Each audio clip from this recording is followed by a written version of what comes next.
今天我要来教大家怎么煮泡面啊！我们今天会教大家一个比较不一样的方法，那我们今天会煮一个蛮奢华版的泡面。吃泡面其实有非常多的细节可以去处理，然后它的味道可以慢慢的升级。那我觉得这个方式是我觉得风味是最好的，因为每次修肉都修掉一堆东西，很浪费。没有啊，反正那种边边的地方泡面一下就变高级，有黄金组合的一个泡面，也太爽了。嗨，大家好，我是 Kevin， 欢迎来到火星主厨回归之旅。今天我要来教大家怎么煮泡面。好，煮泡面这个东西，很多人觉得为什么要教吼？其实蛮重要的，我觉得，因为我发现很多人其实不知道怎么样去发挥一个泡面的一个本质，它的味道。那我们看调理包上面啊，常常都会写说啊，就是面啊跟那个调理包都一起加下去啊这些的。其实这个是一个很不 OK 的方法。吃泡面其实有非常多的细节可以去处理，然后它的味道可以慢慢的升级。那我们今天煮一个蛮奢华版的泡面，通常要先煮高汤，就是你煮面的话啦，一般的理论就是要先煮高汤。那通常我们就是依靠泡面里面的粉包。那我们今天会教大家一个比较不一样的方法，就是我们先自己做一些基础高汤。那我们就准备一个锅子，这锅子不能太小，因为通常我们煮泡面会是用一个刚刚好一个小的锅子，因为我们今天要炒肉。对，那个锅子如果太小的话，它会满出来。那我们先开火，这个是不粘锅的，所以我们不能让它干烧太久。如果今天是一般的不锈钢锅啊、铁锅之类的，你就可以让它烧久一点，什么雪平锅之类的，烧到很热。然后我们就先把这牛肉是我们拍片剩下的。对，然后通常啊，我煮泡面都是用那个我修肉下来边边角角的不要的部位，然后我们就丢进去。我之所以说要热锅，就是我们稍微要让它有梅纳反应。我们因为不能干烧，所以我们就先丢下去了。用这个啊，免得又有人在嘴说什么你竟然用金属的器具在操作。看底下就开始有焦了，这些肉汁呢就会开始焦，然后就形成梅纳反应。看哦，这底下有焦焦的，是梅纳反应的部分。对，这些部分呢，你现在就可以用肉去把它刮起来。这块肉不用煮到很熟，就是我们把它煎一煎，产生梅纳反应。因为这些梅纳反应等一下煮在汤里面会很好喝。然后我们可以看到这里面梅纳反应已经都差不多，这个肉已经煎的这样子了。然后我们这个时候就可以加水进去，包装上面多少水你就加多少水，除非你今天加很多肉。这上面是550cc 啊，这肉不用煎到全熟没关系，这是其中一种做法。你看现在汤里面已经有点颜色了，就是梅纳反应的东西都已经下来了。稍微拿这块肉去里面吐一吐，把边边的梅纳反应的部分刮下来。然后这个时候水还没有滚，很重要的一件事情就是你要先下调料包。像这种韩国泡面，它有一个诀窍是它有一个缺口，它这边有个缺口。对，你要用撕的，不要用拉的。这样拉的时候，你可能会把泡面挤破，你就直接从这个缺口这样子打开来，这样。然后通常都会在这个泡面刚好这样切起的部位。然后这个袋子我都不会丢掉，我会先留着。然后先把里面的调味粉拿出来，这包泡面你就这样子先放着，好，不要理它。然后这个调味粉先摇一摇。然后呢，最好是用剪的，那你像我一样懒就用撕的，撕最上面的部分。撕完之后呢，要趁水还没有滚就要把这个倒进去，不然你的这个粉啊一倒进去它可能会突沸。如果你今天锅子的温度很高啊，是比较厚的锅子的话，它会突沸。对，所以我们先加进去。然后这个，如果你今天是煮有油包的泡面的话呢，就是这个就可以拿来当垃圾桶，就把所有油包这样折一折塞进去，这样就不会粘得到处整个桌子都是。然后因为我刚刚有加几块肉，好，所以呢它的那个咸度要稍微调整一下，我会再加一点点的盐。让它有一点味道，通常是多少？2个手指头的盐啊，不要问我几克，我不知道。然后稍微把那个粉稍微搅一下，这就是在做高汤的部分。我们今天使用的是安城汤面，有点像辛拉面，可是它味道不太一样，所以它比较属于有海带的味道。那辛拉面这种稍微微辣的泡面呢，他们都很适合拿来煮牛肉，加牛肉会非常的好吃。那我们现在就等它滚。一定要等滚在下面，因为韩国的这个面条它有加一些马铃薯粉，所以它吃起来会比较 Q， 会非常的 Q 弹。所以呢，要煮久一点，它不太能够只用泡，只用泡会有点太硬。对，虽然我知道那个大家看一下韩剧，有些会直接就是拿那个泡面，就直接用这个袋子加热水进去，不太推这个做法啦，我不太推。然后我们先加调味包，还有一个原因是因为我们不希望面煮太软。如果你直接加面跟调味包一起加进去的话，你没有先煮高汤，调味包没有先在汤里面先做混合，没有先混合好，对，然后你的面它本来是干的，它这个面体它就是脱水的面体啊，它在煮的时候它是一个吸水的作用，它本身已经是熟的，只是它会在吸水。那吸水的过程呢，如果你今天是调味粉撒在这个面上面的话，它会有一部分的面很有味道，有一部分的面会没有味道。它的汤的味道也会不够，因为这个泡面它其实在油炸过程中会造成它很多口气，粉会直接被吸进去，而不能融到汤里面，所以你在吃的时候呢，会每一口味道都不太一样，而且它的味道也不会那么的丰富。所以我会先把粉都融好，融好了之后呢，再来煮面。可以看到说它已经有小滚，那我们就可以准备把面丢进去。然后安城汤面它比较麻烦的是它是做方形的，所以如果你今天锅子比较小，它会有一半在外面，那你就要小心的慢慢把它推进去。所以我会选比较大的锅子来煮泡面，是另外一个原因就是这个。然后这样煮进去了之后呢，面会有点泡不到，所以我们把刚刚的肉把它找出来，放在面上面，不要让它煮太久，这样子面就可以浸在那个锅子里面。然后全程都是中大火在处理啦。我今天会加泡菜。因为这个是韩国式的风味，跟泡菜其实蛮搭的。那我很讨厌一件事，就是加蔬菜、加葱、加青菜进到泡面里面。如果你今天没有加油进去这个锅子里面的话呢，你放青菜进去，所有的风味物质、脂溶性的风味物质都会被青菜吸走。然后青菜你在烫的时候啊，有些会释放出一些有碱的味道或是酸的味道，会涩涩的，所以整个泡面的风味都会跑掉。所以，如果你今天要加青菜，请你另外煮一锅水去烫。如果这就没有一锅料理这种方便的感觉。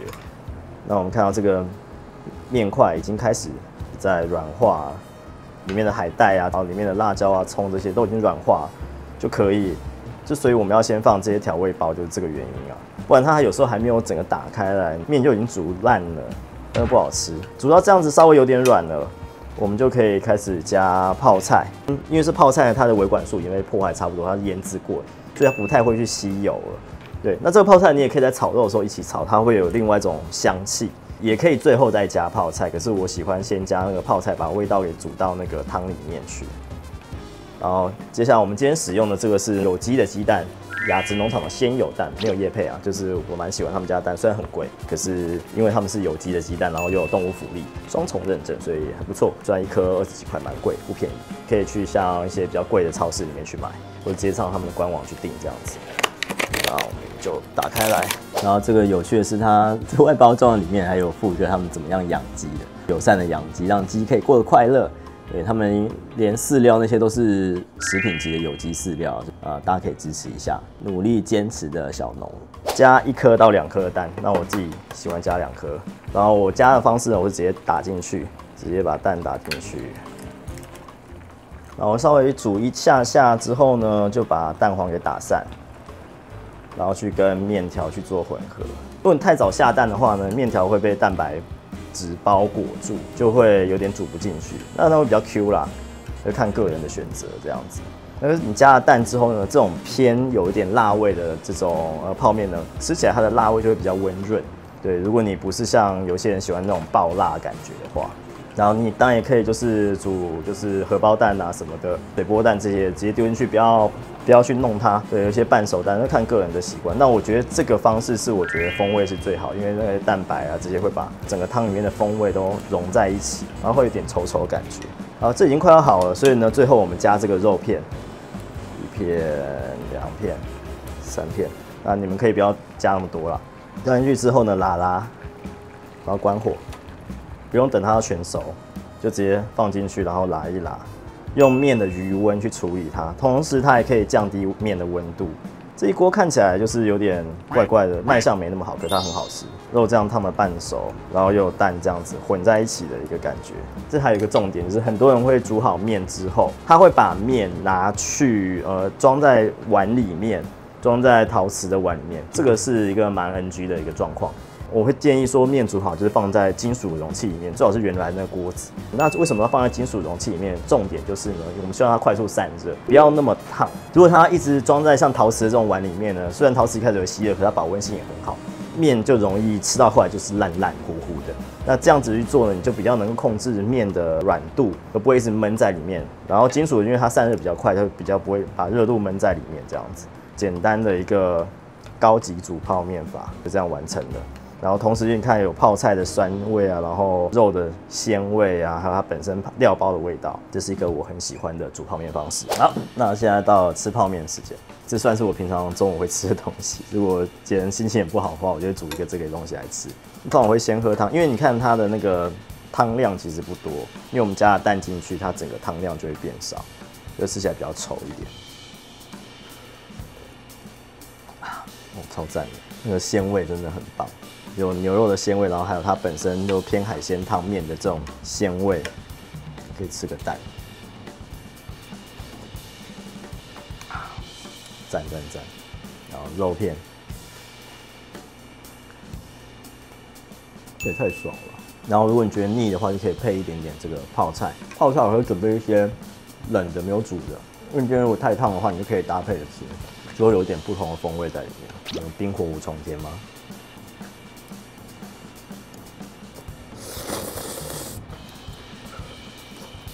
你先加料包，然后把高汤煮好的话，面就会吸了那个有丰富的鲜味的高汤的味道，所以面也会变得很鲜，变得很好吃。搭配一些泡菜，然后这种卷面式的泡面，就是它很容易吸汤，所以这种有一点点加蛋之后有点稠度的汤，就可以让它很容易就吸在面体上面。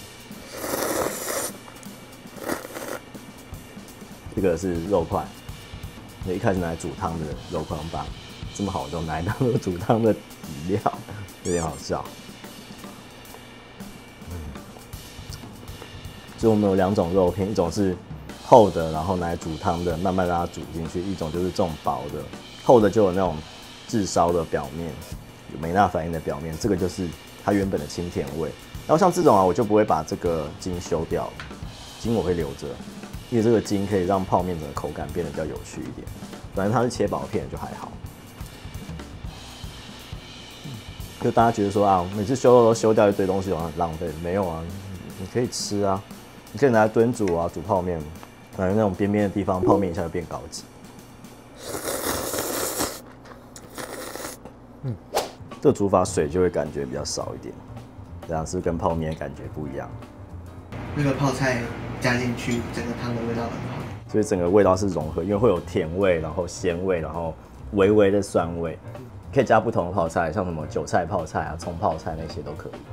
我个人还蛮喜欢一个炒过豆芽菜加进去，泡菜豆芽菜，因为泡菜它那个鲜味的东西炒过之后会有个梅纳反应，蛮特别的，我觉得很适合拿来配泡面。这种面都是耐煮的，韩国的面才能够这样煮。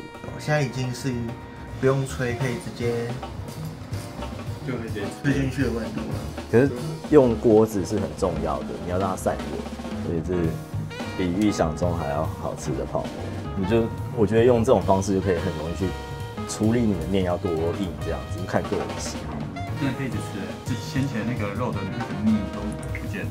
他们已经吃了2盘，现在又有胃口，又可以努力了，又可以努力一下。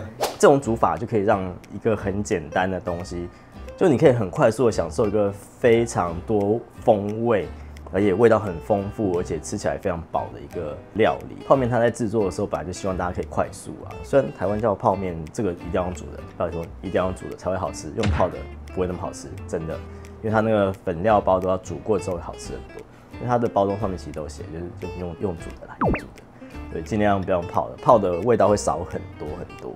那我们之所以会加泡菜，还有一个原因，就是因为泡菜呢，它本身在腌制的时候，它有加很多的香料跟鲜味物质进去，譬如说它会加大蒜啊，加辣椒啊，然后有些泡菜他们会加什么药念酱，这些又有一些鱼虾这些的，就是小鱼干、虾干这些进去呢，发酵的东西，它都会产生鲜味，所以都可以让一整个泡面的味道整个大大提升。所以泡菜是一个很方便的方法。然后边边角的肉也很方便这是一个我很喜欢的一个黄金组合的一个泡面，跟大家分享一些就是怎么样去煮会比较不容易坏啦。看他们2个吃的还蛮开心的。然后如果你有什么煮泡面的一些诀窍什么的，欢迎在底下留言，或者是有什么任何问题都可以在底下留言。然后如果你有更多问题呢，可以加我们赖社群，里面有很多有趣的人，他会在里面分享很多有趣的东西。然后也可以加我们频道会员，让我们不要只是吃泡面而已。如果你喜欢影片的话呢，请帮我按订阅、分享、按赞、抖内。所以如果大家喜欢这煮泡面系列的话呢，欢迎在底下留言告诉我们，然后我们就以后可以再规划看怎么样用别的方式、别的材料来煮出一个好吃又奢华又简单的泡面。好，那我们今天就到这里，我们下次再见，拜拜。